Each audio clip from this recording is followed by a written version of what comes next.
He's having that kind of year. I mean, his passer rating is like 106.8. I mean, fifth in the NFL right now. And, he's completing 67% of his passes. I mean, and that's the thing. You look at last year, I think he was like at 61.3, and the year before, like 57 in limited amount of time.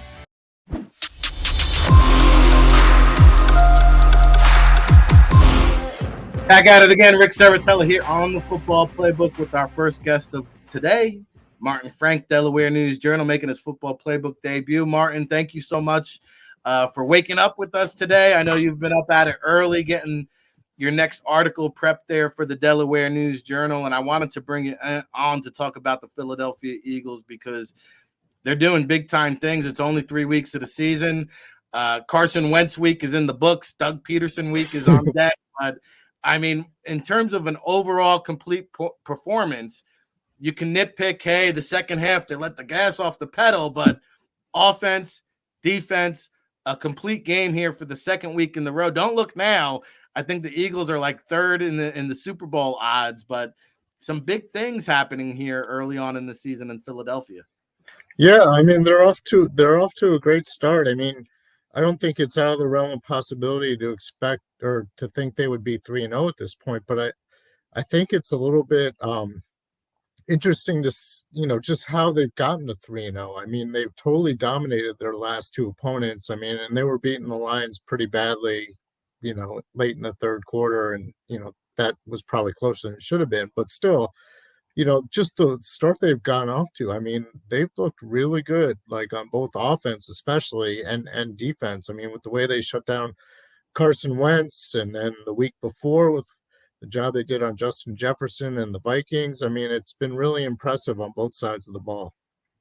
Well, I've been a Jalen Hurts supporter here since the preseason, so we'll start off on the defensive side of the ball because our listening audience is probably tired of hearing Rick sing the kudos of the one Jalen Hurts. He is playing elite and at an MVP level. We'll get into that before we go, Martin. But I see here 9 sacks, 17 hits on the quarterback. It was mostly a 4-man rush. They still applied pressure 36.5% of the time, and 17% of the dropbacks. Carson Wentz was sacked. 4 sacks on his first 7 dropbacks. I think his mental clock was sped up very early on in this game. You saw the body language, the frustration. I don't think Wentz ever really recovered from the first quarter. And, oh, by the way, the Philly crowd, Philly contingent, heavy out there at FedEx Field. Yeah, actually, it was kind of interesting because even before the game, as the the offense and defense were running on the field, the Commanders had the offense run on the field first, and they introduced the defense. And a lot of people were thinking that's because, they didn't want all the Philly fans to be booing Carson Wentz when if they had introduced him, with the offense. But yeah, I mean, you're exactly right. I mean, it was just incredible. Like Carson Wentz was like, he had like nowhere to turn, and you could tell. I asked actually a couple players this, especially like Darius Slay, after the game about just how they could tell that Carson Wentz had been rattled after that first quarter. And he's like, oh, you could see it. He was just getting rid of the ball. He wasn't even looking where he was throwing half the time. I mean, it was something. I mean, like they were totally in his head, after the first couple series, and he was just trying to get rid of the ball. And the second half was all garbage time, basically. I mean, he's dinking and dunking, and they're moving the ball up the field. And, the Eagles are fine with that because he's taking time off the clock. I mean, but that first quarter was like really impressive. They had pressure on him, like you mentioned, like 36% of the time. I mean, 17 hits, 9 sacks. Yeah, it was kind of, in a way, it was kind of painful to see Carson Wentz play that way. But, I mean, that's kind of what he was like in his last season with the Eagles in 2020. I mean, just happy feet. He couldn't get his feet set. He's trying to move around the pocket, make plays, and he just held the ball too long. And I don't know, it was not a great performance on his part. Bad sacks, bad turnover. He gets you excited because he makes an occasional good pass, and it says, oh, wow, that's a good throw. But he hasn't evolved, and there's a reason why Frank Wright had to discard him. There's a reason why he's on his third team in 3 years. I saw the report last night. I had no idea until I heard of it, and Ron Rivera shot it down after the game. But apparently Jimmy G shot down a trade to the Washington Commanders in the offseason, so they turned their attention to Carson Wentz.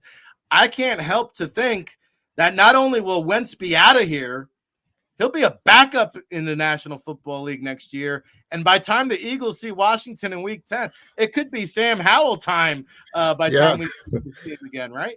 Oh yeah, I was just going to say that very thing. I mean, I don't think Carson Wentz will be the starting quarterback when the Commanders come and play the Eagles again in November. Either he'll be hurt from getting hit all the time, or he's going to be benched, because there's no way that Washington can kind of like keep going this way. I mean, they got good receivers. I mean, Terry McLaurin's one of the best in the NFL. Curtis Samuel is having a decent years. Jahan Dotson's a good rookie and everything. And, they need a quarterback and get the ball to those guys pretty quickly instead of like trying to run around and make a play. And that's kind of like the problem with Carson Wentz. I mean, he keeps playing like it's 2017, and, he's had the torn ACL. He's had the stress fracture in his back. He's not that guy anymore. And I think a lot of it is just his stubbornness to realize that he's got to find a different way. It's like, a pitcher, when you have like, Tommy John surgery, or you tear your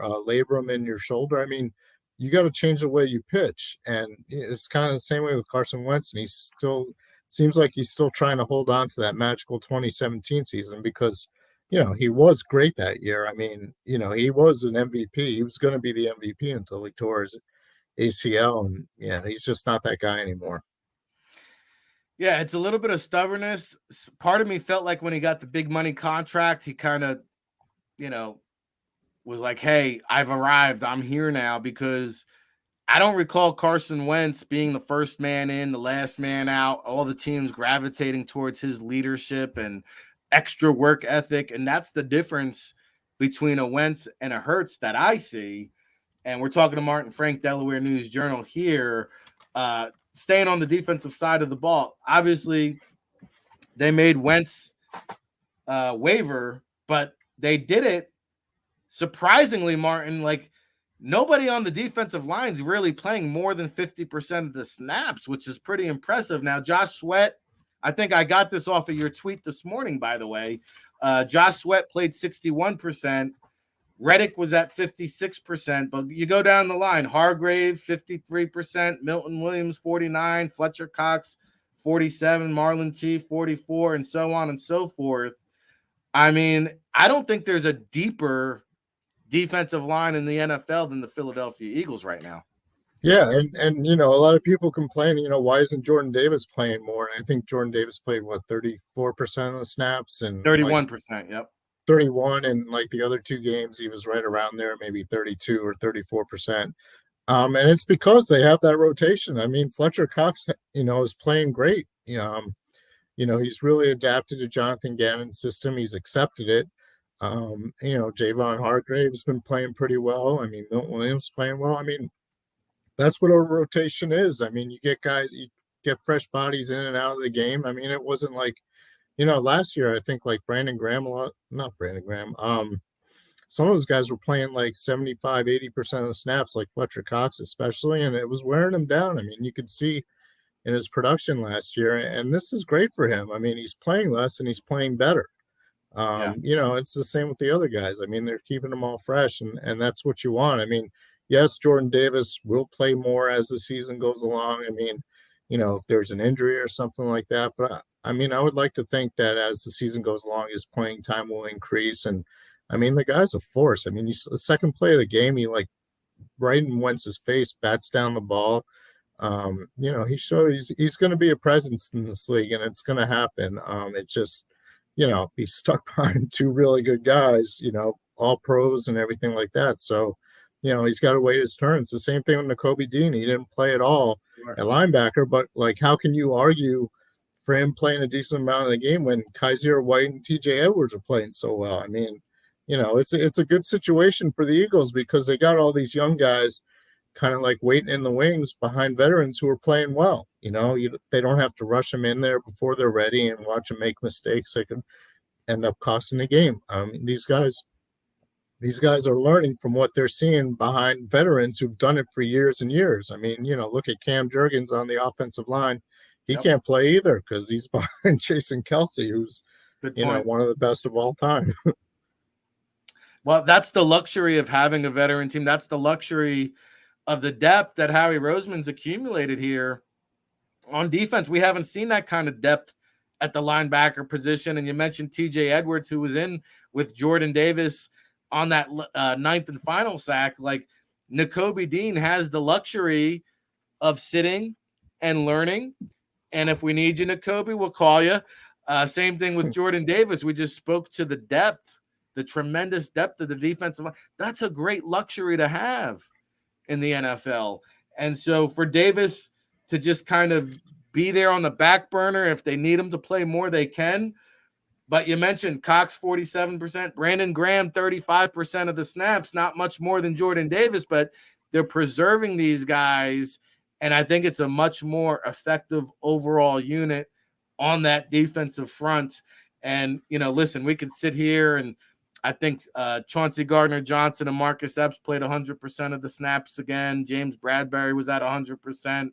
Darius Slay, Zach McPherson stepping up when Slay was out of the game. So another stellar performance from the defensive side of the football. Now, let's change it up. Let's switch gears here with Martin Frank, Delaware News-Journal. On the offensive side, you could argue, hey, all the points came in the second quarter. It was the third straight game where, I don't know if they took their foot off the gas, but they didn't score in the second half.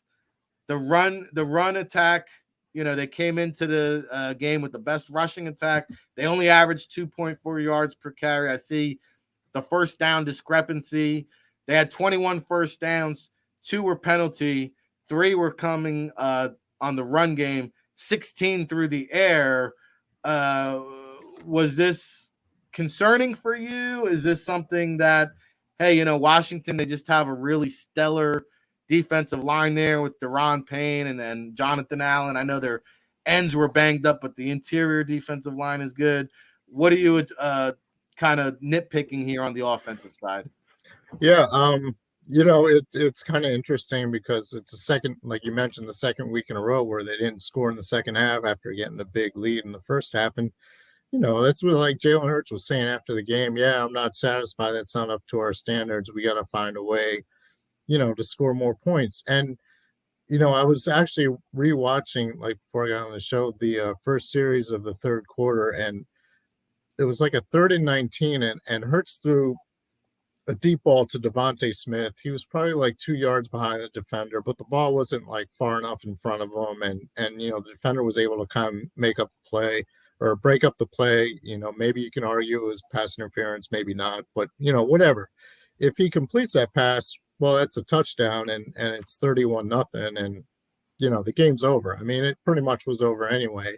And I think also a lot of it on the offense, was, the defense was letting Carson Wentz like throw these like short 5-6 yard passes and chew up a lot of the clock in the second half. So they didn't really get a whole lot of opportunities. And by the time, like, as you get late in the third quarter, it's just like on offense, just like try to run the ball, try to run the clock down. And you're running against like a really good defensive line that Washington has with Jonathan Allen, Deron Payne, and Montez Sweat and everything. And those guys would make plays. I mean, that's the strongest part of the Washington defense. And the Eagles weren't about to like light up the scoreboard. I mean, throw it deep at that point anyway. It's just one of those things. They were content to let Carson Wentz chew up the clock by dinking and dunking his way down the field. And if they scored, great, and if not, they could turn it on again. I'd be willing to see. I'd be interested to see, like, if it was a tight game and they have to score in the second half, can they do it? Because we haven't really seen that in any of the 3 games. I mean, even against the Lions, like they took a 17-point lead early in the third quarter, and they took another 17-point lead late in the third quarter. So they weren't really. I mean, it got a little bit hairy at the end, but they weren't really challenged that much in the second half. So maybe if they're going into a game, let's say Sunday against Doug Peterson, where it's like 24-17 in the third quarter. Can they turn it on and, run out the clock, or, go down and score if they have to? And yeah, I mean, we'll just have to find out. But yeah, they probably did take their foot off the gas a little bit in that second half. I mean, they did try for the home run ball on the first drive of the third quarter. And, once, they gave the ball back to Washington, and Washington chewed up a bunch of the clock. It was already midway through the third quarter. And at that point, you got a 24-0 lead. Just let it ride. Yeah, no, you're right. They might get tested this week with the Jaguars and our good friend Doug Peterson. They took the Chargers out to the woodshed this past week. And, it's funny because suddenly the Eagles are expected to win the Jaguars game. At Arizona, cross country will be tough, but I think they'll be favored there too. And whether or not Dak Prescott is going to return for that Week 6 matchup, I think the Eagles will be favored in that ball game. And suddenly, they should be 6-0 going into the bye week, which I don't think anybody could have predicted that one. But they're doing it with a well-balanced attack. We mentioned the snap counts on the defense. The running back by committee I've been keeping tabs on, and again, thank you to your tweet. Miles Sanders, 59%. Kenneth Gainwell, 31%. Boston Scott, 10%. You sprinkle in Jalen Hurts. Oh, by the way, somebody gets to feast every week. We made such a big deal out of Devonta Smith not catching a ball in the first week. Well, it was Devonta Smith's time to shine. And you talk about the ball distribution. Goddard got into the fold. I know he left temporarily with an injury. What is your take? I want to ask you if there was any major injuries. I didn't hear none. But first, just in terms of the ball distribution with Hurts sharing the wealth and kind of, continuing to develop in terms of a progressive quarterback when needed. Yeah, I think he's been great with distributing the ball. I mean, like, you go back to the first game, everyone's like, oh, A.J. Brown got like pretty much, I think maybe half of the targets overall offense. But I mean, I think a lot of that was a product of the way the Lions played him. I mean, if they're going to leave him in single coverage, I mean, why not go to A.J. Brown? He's pretty good. And I think, like, as teams adjusted and maybe devoted more attention to A.J. Brown, then you're seeing Devonta Smith get open. You're trying to deep ball to Quez Watkins. He didn't catch any passes on Sunday, but he drew like 2 defensive pass interference calls, and those were both smart plays because Hurts saw that Watkins was one-on-one with I forget his name, but Wild Goose, was it Wild Goose? Yeah, Wild Goose, that's right. William Jackson was ruled out before the game, so Wild Goose was starting in his place. And anytime like Hurts saw him one-on-one with Quez Watkins, he's throwing deep to Quez, and he got 2 defensive pass interference calls. So that, I mean, that doesn't count as a catch, obviously, but I mean, those were plays that could have gone for possibly touchdowns, but at least they significant yardage on penalties and everything. So what you're seeing with Jalen Hurts is teams like have to plan for him now. I mean, last year you kind of knew that if you double team Goddard, you double team Devonta Smith, you force Hurts to like either run to his left or throw in the middle. He couldn't do it, but that's not the case anymore. I mean, you can't just double team one receiver and have them shut down. And you also have to account for Jalen Hurts' running ability. I mean, I think he only had 20 yards against Washington, but like, he'd already shown like against, Minnesota and Detroit that, you give him some space, he'll take off and he'll burn you. And it's just like night and day with last year with the way Jalen Hurts has played. And teams have to account for him now. I mean, they can't just focus on shutting down a receiver, and that takes away the Eagles' run. That takes away the Eagles' passing game. They're pretty much one-dimensional. That's not the case anymore. You have to account for Jalen Hurts, no matter where he is on the field, whether it's throwing or running, and it's like a dynamic that the Eagles haven't had in a long time from their quarterback. If you're a defensive coordinator, you have to game plan against Jalen Hurts. And I mentioned at the top of the show, it hasn't happened in over 70 years, Martin.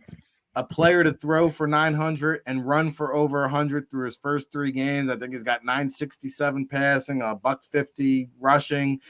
I mean, he's doing things that haven't happened in the National Football League. So let me ask you this, Martin Frank making his football playbook debut, because the big question is, will he or won't he? And I'm talking about the one Howie Roseman in terms of extending a Jalen Hurts. And I saw that the Eagles are projected to be $35 million under the cap next year.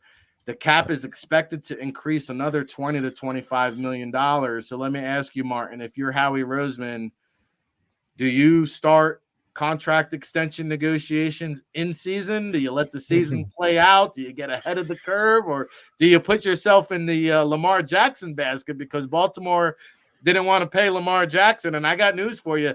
If Baltimore doesn't want to give him $50 million a year, there's going to be a taker out there. Somebody's going to pay that man his money. What do you do if you're in this Howie Roseman predicament?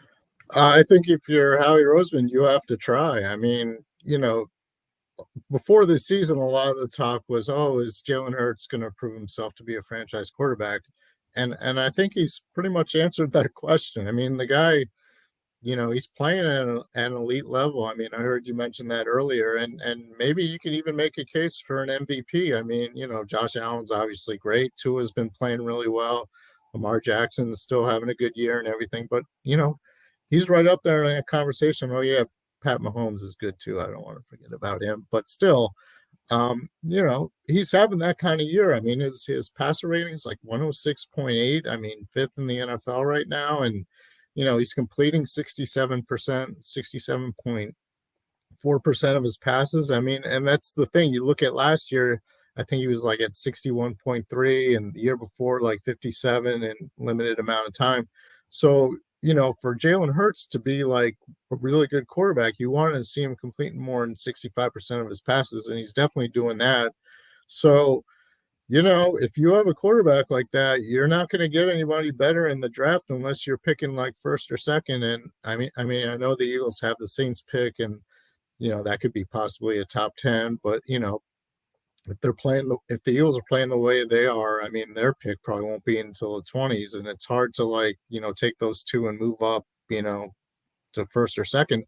And then you have to find that there's a quarterback who's better than what you got. And is that the case? I don't know. It might be too soon to discern that, but still, you got to start those talks with Jalen Hurts. And, the thing with Lamar Jackson is, I don't know. I mean, it's going to be pretty interesting to see what it would take. I mean, to get Hurts extended, but they still have one more year on his rookie contract after this year. So, you could still load up and, go for another Super Bowl next year. I mean, possibly go this year. You can use those resources in other directions to address other needs and everything like that. So, Howie Roseman definitely has to start thinking about getting Hurts an extension because he's definitely playing like he deserves one. I can't possibly imagine why you would blow it all up at the most important position in all of football. I don't care how good the quarterbacks are. They're not going to be on the level of what Jalen Hurts is playing right now, 3 years into the league. Oh, by the way, just 24 years old. Look at the first quarterback off the board this past year's draft. Kenny Pickett's 25. He can't even see the field. Jalen Hurts is in his third year.